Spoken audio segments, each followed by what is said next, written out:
Starting off today, I'm going to tackle some of the simpler cards a bit faster. It'll be a quick take, if you will. Let's begin. First up, Fireworks Tech. 2 mana 2/1 Hunter minion, Battlecry, give a friendly mech +1/+1. If it has a Death Rattle, trigger it. Death Rattle mechs use this tech. It's clunky tech, but it's a decent effect. Faithful Lumi plus the card Play Dead makes this card great if you use your head. Next up, Crystology. 2 mana Paladin spell, draw 2 1-attack minions from your deck. How good is this card? Depends on the cards. Good 1-attack minions don't make that this hard. Build your deck smart and you're sure to win games, decent if decent and lame if you're lame. Next, Goblin Bomb. 1 mana 0/2 mech, Death Rattle, deal 2 damage to the enemy hero. Sadly lacking. What, did you expect a rhyme? I'm not gonna rhyme for all of these. What do I look like, a poet? This card is worse than Leper Gnome. I'm not gonna waste my time on that. Next, Mechanical Whelp. 6 mana 2/2 mech, Death Rattle, summon a 7/7 Mechanical Dragon. Compare and contrast with Possessed Lackey, and obviously this card is worse. Delays for decent stats aren't usually worth it, and it ironically lacks staying power. So sadly lacking. However, if Dr. Boom's hero power lets you discover this, take it immediately, since both minions will have Rush. Final fast one, Shooting Star. Deal 1 damage to a minion and the minions next to it. Compared to Explosion, there is no debate. The 1 mana cost makes that second rate. Just good or better, I don't really know. Let's say decent if decent. Now on with the show. And by show, I mean properly lengthed card reviews. First up, we have Pogo Hopper. 2 mana 1/1 Rogue Mech, Battlecry, gain +2/+2 for each other Pogo Hopper you played this game.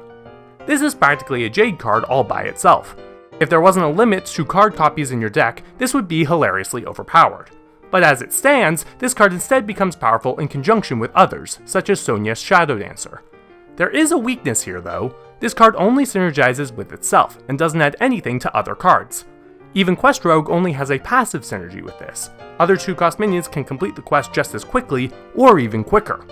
So in the end, this card is strongest with the right combinations, but doesn't give anything back to the strategies it's put into. As such, it's decent, but the lack of synergy makes me hesitant to say a constructed deck will be able to use it. Next, we have Academic Espionage. 4 mana rogue spell, shuffle 10 cards from your opponent's class into your deck. They cost 1. I already know what some of you are thinking. Oh no, a 1 mana Ultimate Infestation is so OP. You know what I'm thinking? Man, this card sucks if you get a 1 mana Innervate. In terms of base power, this card is a 4 mana do nothing. The power comes from ensuring the card draws, compared to Faldori Strider, which shuffles 3 cards that are effectively 0 mana, summon a 4/4, draw a card. Generally, those cards are better, but there are also fewer of them, but also you get an initial 4/4. Additionally, 1 mana cards are only a bonus if you spend the rest of your mana elsewhere. If you don't, then it doesn't matter if these cards had a higher cost. So top decking one of these cards with nothing else in your hand isn't going to be worth it. With that in mind, these cards will often work less well with your strategy than the other cards in your deck, unless these cards are the strategy. In which case, it's a very niche strategy. Delay your early game to get fast playing cards for the late game? That seems very unusual. Thus, this card is stupid unless not. Swings of power can happen, and synergies with cards like the Unstable Element exist, but in most decks this card is a 4 mana, put cards in your deck that might be fantastic, but most of the time don't work well for your deck. Up next, we have Myra Rotspring. 5 mana 4/2 Rogue Legendary, Battlecry, discover a Death Rattle minion, also gain its Death Rattle. Let's start by assuming the Death Rattle chosen is useless on Myra, like Carnivorous Cubes or Voodoo Dolls. This Battlecry tied to a 4/2 is worth approximately as much as a 4 mana card, the Discover effect being worth about a mana and a half, since you choose a card that's good for your circumstance, and the 4/2 body being halfway between a 2-drop and a 3-drop. Add in this card being a bit clunky at 5 mana, and we have a card that's sadly lacking. Except, we're ignoring the special effect. Some quick examples that make Myra quite powerful: Cairn Bloodhoof, Mechanical Whelp, Rotten Apple Bomb, Devilsaur Egg, Violet Worm, Cobalt Illusionist, Meat Wagon, Slittering Festeroot, and Sherazin. I actually have no idea how this would work with Sherazin. Would Sherazin come back? Or would Myra come back?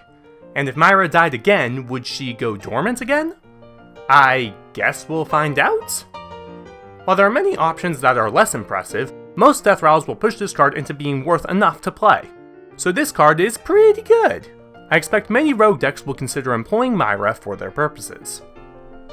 Moving on, we have Eureka!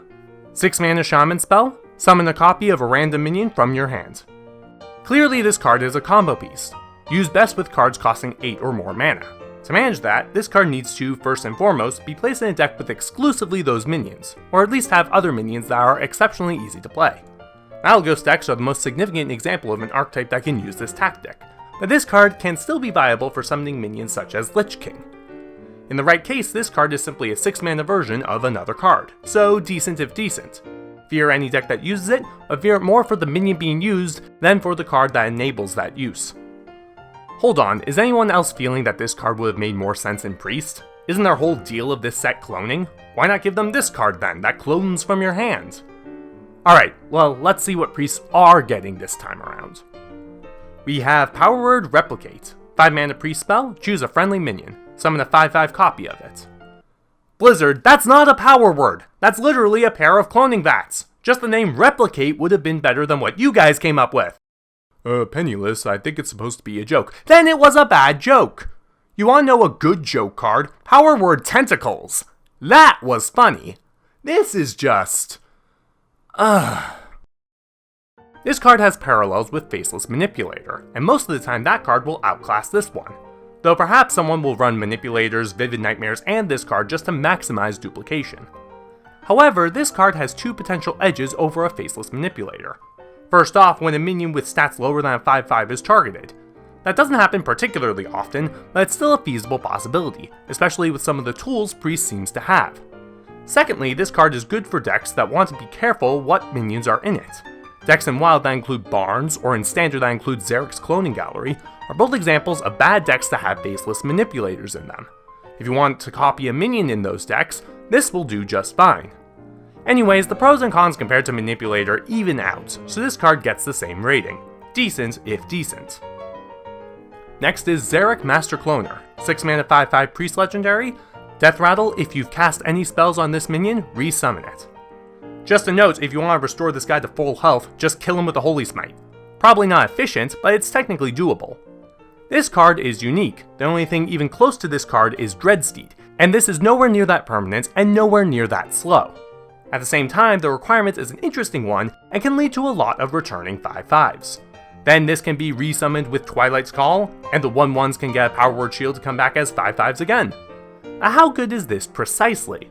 Assuming the spell cast is balanced, a single spell makes this card slightly better than Cairn Bloodhoof. Though you'll find that there are many circumstances where Cairn can outclass this card. For example, casting Vivid Nightmare on this would give you a 5/5 with the Death Rattle and a 5/1 without. The same card on Cairn, meanwhile, would create a clone with the Death Rattle. This goes to show that, without the proper synergies, this card can prove subpar to our favorite Tauren. I was tempted to give this a stupid unless it isn't, but it shouldn't be too challenging to get at least something particularly decent with this card. So instead, decent if decent, but right now this card will need a few good pieces to be able to work better. I'm still hesitant to say this Death Rattle Priest will work. We'll see if a final hitting card ties it all together. Next we have Cosmic Anomaly, 4-mana 4/3 Mage Elemental, spell damage +2.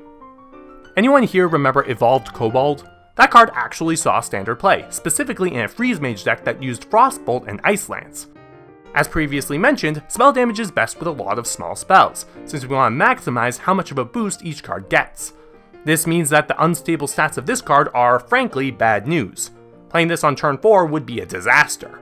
Using this with 2 or more spells is the way to proper success. With that in mind, this and Unexpected Results still don't work together. It's an 8-mana combo that will summon 3 4-drops, one of them guaranteed to be below average, and the other 2 likely to be. Not quite good enough. I'm torn between decent if decent and sadly lacking, but judging from Evolved Kobold going extinct once Ice Lance got in the Hall of Fame, I'm going to stick with the latter. But for transparency, I will note that a lot of people seem excited about these spell damage cards, while I have been very skeptical. We'll see who's correct when the time comes, though I fear the last Mage Legendary will make me eat my words. Next we have Shrinkray, 5-mana Paladin spell, set the attack and health of all minions to 1. Equality and Humility had a baby, it seems. This card doesn't have great synergy with other cards, but compare and contrast this with Polymorph and Twisting Nether. If you have no minions, this card differs from Polymorph only by not preventing special effects. Certain hard counters exempt. If you have minions, this card is like Twisting Nether. Eliminate stats, then trade for the win. One attack minions seem plenty popular with Paladin this time around, so perhaps this will be good in that regard. Anyways, I'll say this is amazing if used right, an excellent tool for a control deck.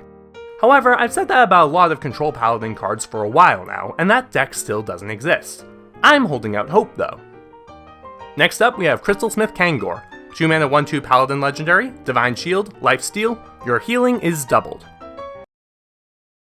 I've said that a lot about Control Paladin cards for a while now, and that deck still doesn't exist. I'm holding out hope, though.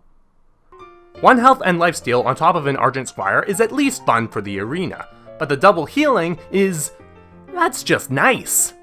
If desperate, this card is fine facing aggro in the early game, and if not, then this card can provide significant heals later if used with the right cards. That's good, I can't fault it, and there isn't much more to say. Blizzard, please tell me Control Paladin will work now. All of my Twitch followers have forgotten that I have a Golden Tyrion. Next, we have Missile Launcher. 6 mana 4/4 mech, magnetic. At the end of your turn, deal 1 damage to all other characters. At first, I didn't think much of this card. People hailed it as a counter to Odd Paladin, but unfortunately, the 6 mana makes it a little challenging to time correctly. If this card didn't have magnetic, I would give it a sadly lacking and walk away. However, the magnetic adds much more to this card. Why, you might ask? Well, there are 2 simple examples, Poisonous and Lifesteal. If mechs with Poisonous exist, or cards like Toxic Arrow are used to create such cards, then this card basically becomes a Deathwing on repeat. Some decks would literally have nothing they could do to oppose that. Lifesteal is a similar story, giving very decent heals if used properly. So this card is decent if decent, though it probably won't fit perfectly into every mech deck, it might be worth giving it a shot. Finally, we have Boommaster Flark. 7 mana 5/5 Hunter Legendary, Battlecry summon 4/02 Goblin Bombs. You know, those bombs I dismissed as worse than Leper Gnomes. So, there is a world of difference between putting a Goblin Bomb in your deck and with playing a card that summons 4 of them. All this card really needs is the breathing room to play it, then the means of activating the bombs. Those pieces exist somewhere. This card is best used as an enabler for a combo that can do a lot of damage, or in a deck that can buff these bombs to become like Leper Gnomes. It's not bad, just not fantastic either. Build a deck with this in mind and you'll find that it's decent. Though, I'll be honest, I don't quite see the pieces falling together in an explosive way. Ha ha, puns, ha ha.